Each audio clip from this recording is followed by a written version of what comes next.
Hey everybody, welcome back to Dual Planet, the YouTube channel. We talk all things media. How is everybody doing? Who's doing well? And today, guys, we are back with our TV show reviews. And today we will be reviewing a new show on Disney Plus, based on the books of Percy Jackson and the Olympians. This is a new show. About set in the Percy Jackson universe, and as always, I am joined by Azteral. Hello, everyone. So yeah, today we'll be looking into what we think about the show, the Percy Jackson stuff, and things like that.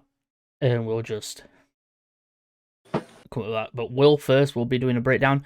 This is a review for episode 1 and 2 since they came out together, and then obviously over the next few weeks we'll be reviewing the episodes as separate. But yeah, we'll go ahead with a breakdown. So we open on a slightly different note than the movie does. We're actually in what appears to be a sort of vision explanation of who he is, who Percy Jackson is.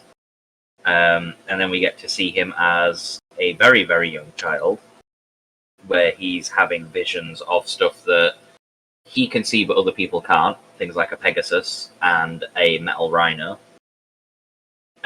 We get to see him grow up a little bit and basically say how he is extraordinarily different, and he starts to daydream in a museum. The people who have seen the film will recognize this sort of scene a little bit. He snaps out of it and he basically yells for his mum, which gets the ire of some bullies. Chiron, who is going under a different name because he's in his wheelchair, rolls up to Percy, tells the bullies to basically shut their mouths, and gives Percy a pen. We know what that pen is. Do you know your first episode in the teacher's office? Yeah. There was someone sat to the right. There was someone sat down next to the principal in the chair. That is the writer of the books. He had a cameo. Fair play to him. Percy then goes outside. He's eating lunch with Grover. The bully does something that pisses Percy off. He goes to push her, doesn't push her. She gets yeeted into a fountain anyway. And then the teacher, Mrs. Dodds, turns into, I think she's a harpy. She's I think it's the same as, I don't know if it's the same as the movie, but I think she would have Fury. Might be. She turns into a winged creature. I know in the movie, and probably same in the show as well, that she was a Fury. But it went completely different. She attacks Percy. Percy kills her. He gets kicked out of school because Grover tells on him. Chiron basically says that he believes him, and then a bunch of other stuff. Percy goes home. We get to meet useless stepdad number. How many are we on now? Like 837, maybe more. Percy goes to speak with his mum. They decide they're going to take a trip to a cabin where Percy has a vision on the way of a figure in a storm, like a cloaked figure with a lantern in a storm. Which I'm thinking might be the ferryman or something. It's got to be something. Like, I have no idea. It will be someone important. It will either be someone who's going to guide them later on, or it's going to be just a manifestation of demigodhood. Probably. They have a discussion, Percy and Sally, aka his mother. She basically confesses everything. Grover arrives. He's early. They decide that they need to go because something's after them. They're in a car. Minotaur comes. You can guess what that leads to. A crash. They run. They arrive at the border of Camp Half-Blood.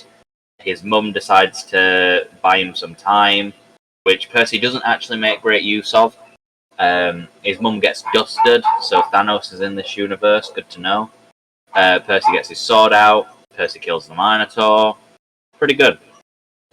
And then he's in the infirmary, and jobs are good, and well done, Percy, for being epic in your first episode. Then we get to episode 2. Percy wakes up in the infirmary with Grover next to him. They go to... he leaves the infirmary room and he runs into a person who he starts talking to. Grover runs in, tells him that it's Mr. D, which Percy doesn't have any idea who Mr. D is. He then tells Percy, Grover tells Percy, that it is Dionysus, aka the Greek god of winemaking and orchards and fruit and grapes and all that stuff. The god decides he's going to play a little trick, because anything a god is forbidden to do by another god, they can't do, but the demigods can. So he tries to get Percy to get him some wine. Luckily, Chiron arrives and is like, no, he isn't your dad. They go and have a little chat. They go walk. He gets told that he's currently unclaimed, which I don't remember being a thing in the movie, but I think it might be a thing in the book.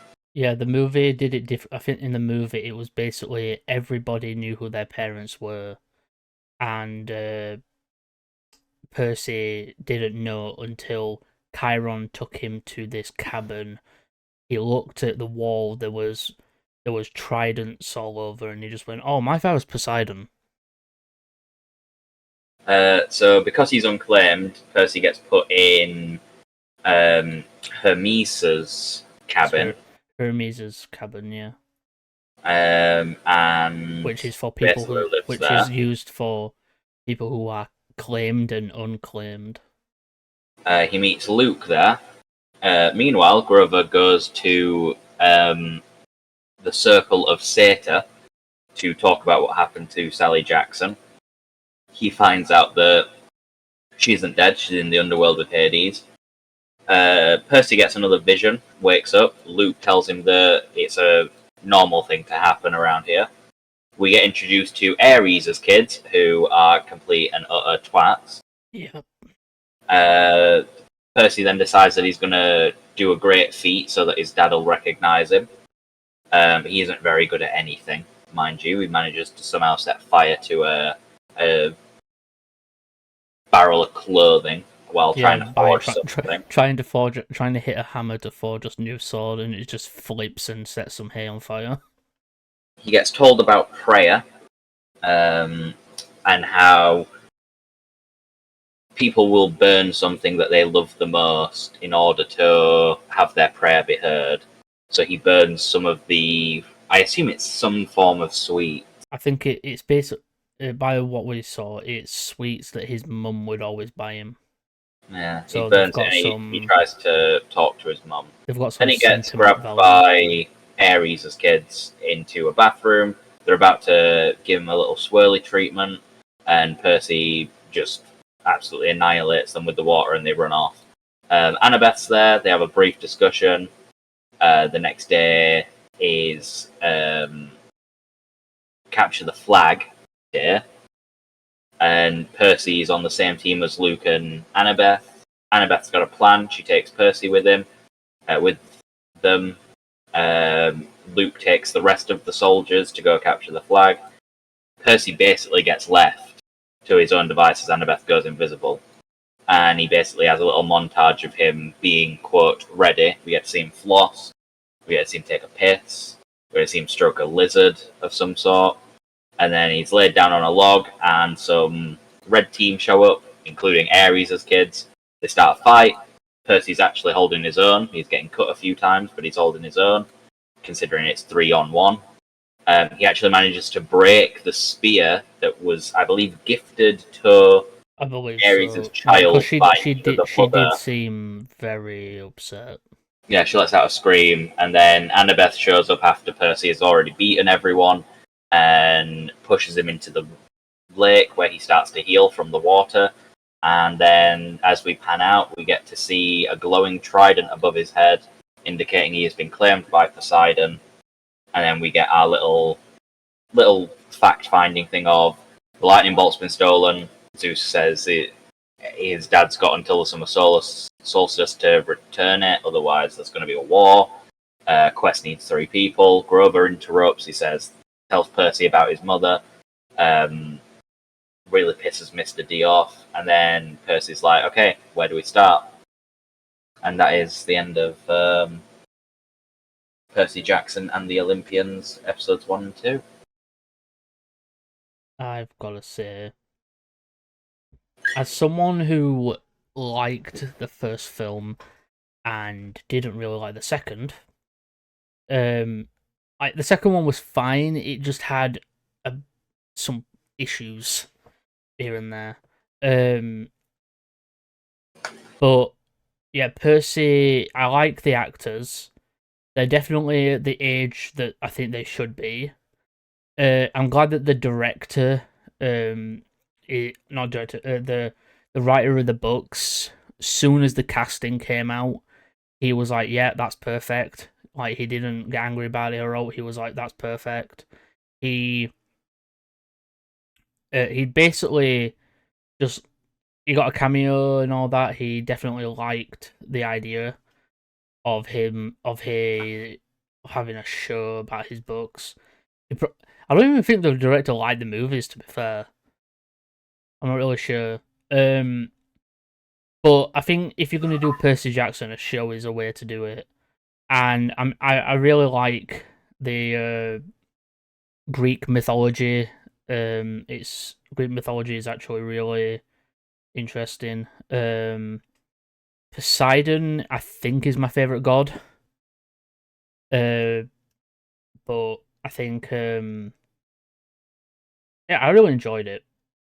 See, that's where we differ. I gotta give it to my boy Ares. God of War, gotta love that. Don't get me wrong, I like Ares. I like Zeus. I like Ares, Zeus, Hades, and all that. I just like Poseidon that bit more. Underdog pick. If I had to pick a favorite, and it had to be one of the main 12 and none of the demigods, I would probably go with Hades. Just for the simple fact that God of the Underworld sounds so much cooler than God of anything else. Yeah, I'd have to agree. Imagine being a god and your domain is winemaking. But then imagine being a god and your domain is death and the afterlife. That is a fair point, yeah. Hades, underrated Greek god. He definitely is. I think he's very underrated. And what I like the most about the Greek sort of mythology, and I hope that they sort of lean into it with... The thing is, in this, the movies didn't really... Like, the movies were about Greek mythology, but did they really give you much? Well, when the main 3 ascended to their, like, pantheon, when Zeus, got his lightning bolt, when Poseidon got his trident, and when Hades got a crown. I think that's what Hades got. Yeah. Basically, they killed Kronos. Yeah, which was their father. The father. And then there were 3 sort of items that would give them dominion over certain aspects. You had the lightning bolt, you had the trident, and you had the crown. And the way that it's normally described in Greek mythology is Zeus took the lightning bolt, which gave him domain over the sky, which is he is the god. He's like the boss. Yeah. It's actually the smallest domain out of the 3. I don't know if you know that. Well, Zeus's domain is actually the smallest. Then you have Poseidon, who took the trident. His is the second biggest. He's the king of the seas. He's the king of the seas, but not just the seas, but also the storm. Zeus may have the power of lightning, and he's like the entire thing may be a lightning bolt, but the actual person responsible for the storms is actually Poseidon, because he's the one that controls the, like, sailors would pray to Poseidon so that they could get favorable winds and stuff. Hades took the crown. Hades' domain is actually the biggest. The interesting thing is, you would assume that would make Hades the actual ruler of the gods, because he has the biggest domain, because his domain expands with every soul that passes through it. And you can imagine how many souls are getting, sent there every day. I hope they lean into the idea that Hades isn't normally the bad guy. Hades just cares about the underworld. Hades has already got a kingdom. I think that's the thing with any adaptation of Hades that we see. He fucking hates his brothers. He despises Zeus for sending him to the underworld. He hates them. But in Percy, like you said in the Percy Jackson books, he doesn't give a shit. The way that I understand Hades from the Percy Jackson books is he doesn't care about Zeus and like trying to take over Zeus's position because he's already got a kingdom to run. He doesn't care about expanding that domain and that responsibility any further than he has to. Zeus is the only Greek god that I know that genuinely fears being overthrown. Yeah, he really fucking does. The rest of them don't care. Poseidon doesn't give a fuck. Hermes doesn't care. Athena doesn't care. Ares sort of cares because Ares is, Yeah, he's war. He just likes war. He is conflict. As for the episodes, I would say that they did a good introduction. I would say you're able to follow on, even if you don't know much about Greek mythology. I would say the CGI is acceptable. I don't think it's groundbreaking. The Minotaur looks a little bit funky. Yeah, it's definitely had a massive budget, but I'd say it's got that level. I would say the problem that it suffers from is it's too familiar, because it is treading a lot of the same ground. And I hope that the quest that they go on, because they've got so much longer to tell it, because you've got to think, because the movie went from his school life to home life to camp to quest, him killing Medusa, him in a casino where he was kept because of the lotus flowers and shit, to him heading off to Hades, him leaving the underworld, to him staying, to him back on Earth, fighting Luke, then to fucking Olympus, then back to camp. That was the movie. You've got to think, the length of time that we've just spent watching those two episodes is near the length of the film. Yeah, and we've only covered basically the first like few minutes of the movie. They have allowed so much more time for you to get to grips with all this stuff. And I will say, most of the acting is spot on. I think Percy, Luke, Chiron, Diophiles, and Grover are all great. Ares as kids, I get they're not really. I think their direction is basically just be angry. Yeah, they're the antagonist. I would say that it's sort of played as a little bit flat. I don't really feel like they're menacing, like they seem to try to portray them as. Annabeth is sort of annoying me already. She sort of just used Percy as bait, and some of the line delivery was a little bit flat, but hopefully that gets expanded as we see more of her. But I think the mother, fantastic.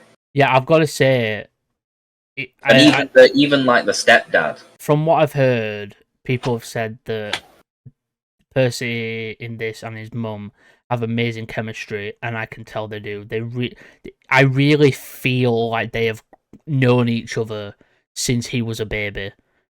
I feel the stepdad in this is better than the movie version. Yeah, because in this one he's not a drunken, sexist asshole. Like they argued, but it was sort of done in a way where it was sort of like, you're not going to use that tone with me, mister. And then he immediately rethinking it, and then she was like, maybe I'll do that. Yeah, because in the movie, sort of like teasing him. Yeah, in the movie, she only married him to hide Percy from the monsters and that. Like, his stench basically kept him hidden. But I feel like they've not done that in this. So, like, really, she's married him for some reason. But, like, him and her definitely have a relationship of she can get back at him without even him doing anything to her. Yeah. The movie version, he was abusive, and this one, I don't feel that, which I like better. I will say, I'd really hope that they lean into godlike powers for demigods. I do hope Percy in the movies didn't really do anything that drastic. I hope that, because technically, Percy has control over all water, not just like oceans and thing. Like, he could control a glass of water. He could technically control the blood in someone's body, because that's got water in it. So I hope they lean into him having not obviously godlike power, but godlike power in the sense of he can control and manipulate water in a way that no one else can, because he is the son of Poseidon. Overall, I would say that this combination of episodes, because there's two of them released at the same time, which means it's just one big episode, basically. I would say 7 out of 10. I'm going to agree. I think it's good. I think it's a good start. I'm just waiting for it to wow me. And I haven't been wowed yet. Maybe Medusa will do that, because I fucking hate Medusa in the movie, because snakes. In the movie, it was played by Uma Thurman, which was such fucking good casting. I don't know what it is, right?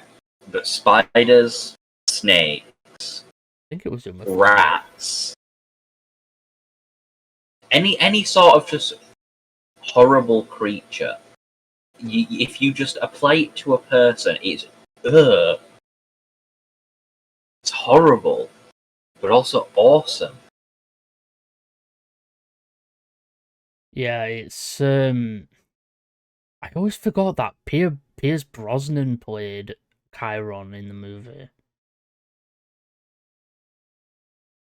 I would say, if I'm comparing the actors from movie to TV, I would say that the show has better casting overall. I'd say so as well. Because... Pimento as Diophiles. I don't know if you know who Pimento is. Yeah, I know. I've watched Brooklyn Nine-Nine. That is like elite level casting. Yeah, I think that casting was. They know what they were doing. They definitely knew what was going to happen, and they did it really well. In the movie version for the fucking, I forgot about this. Steve Coogan played Hades. But yeah, anything else? I don't have anything else. Or do I? But other than that, guys, hope everybody did enjoy. Guys, you may be wondering why we're not covering all these fucking leaks. You know, the leaks for from like what have been happening with Insomniac Games. You wanna know why we're not? You know why we're not covering it? One, don't give a shit. Two, I don't want to see that shit. You know why? Because I think people sharing those things are the problem. I like to get surprised when Same. like stuff gets announced. I've seen big YouTube. I've seen massive YouTubers cover it, and I'm sat there like, why are you doing this? Do you not realize that you're just adding to the problem? Because all that's going to do is it's going to make Insomniac feel like they need to push stuff back or bring stuff exactly. forward so that it's surprising. And what's annoying me is that people, like, I look in comments, because I've seen the footage, because, you know, I couldn't fucking get past it. I decided to click on one of them I didn't watch the footage, I just looked in comments, and all I saw was people getting angry over, like, dissing the look of, like, how Wolverine gameplay looked. I'm sat there like, you do realise this is pre-alpha. Well, from what I've heard, it's fucking alpha build. It's not what it's going to actually look like. From what I've heard, they're going a different route than what they've gone with Spider-Man, in that it's going to be more of a over-the-shoulder Last of Us style view. Yeah, I know. That'll work well. But I feel like people leaking like information from these companies and then trying to ransom it as well is just such a scummy move, because it really is. You're taking away the sense of excitement that those developers will get. Like when the GTA 6 trailer got leaked early, and then Rockstar had to just push it out. Yeah, they just had to. The developers wanted desperately to watch it together when it got pushed out to everyone to see people's initial reaction. They couldn't do that because people had just leaked it. And I just want to say to the people that are leaking, whoever you are, wherever you are, whatever you're doing, I hope you're having an awful day. And I sincerely hope that in your future, something bad happens to you. Something awful. Something terrible. And something downright disgraceful. Thank you. Jesus Christ. For coming to my TED Talk. But yeah, guys, we want to say we hope you've had a nice Christmas. These videos obviously are coming out Christmas time, so hope everybody's had a nice Christmas. Don't forget, this Thursday for you guys is our first ever award show for the year, which we're filming after this. But yeah, we'll be doing an award show for media and everything. I already know how I'm going to edit it. So without further ado, hope everybody did enjoy today's video. Don't forget to like, comment, share, and subscribe, and all that good stuff. And remember, keep on watching All Things Media. Almost did my other outro. Hope you did enjoy, and we'll see you in the next one. Bye for now. Bye for now. Forget 1,000 things every day, pal. Make sure this is one of them. It's over, Anakin!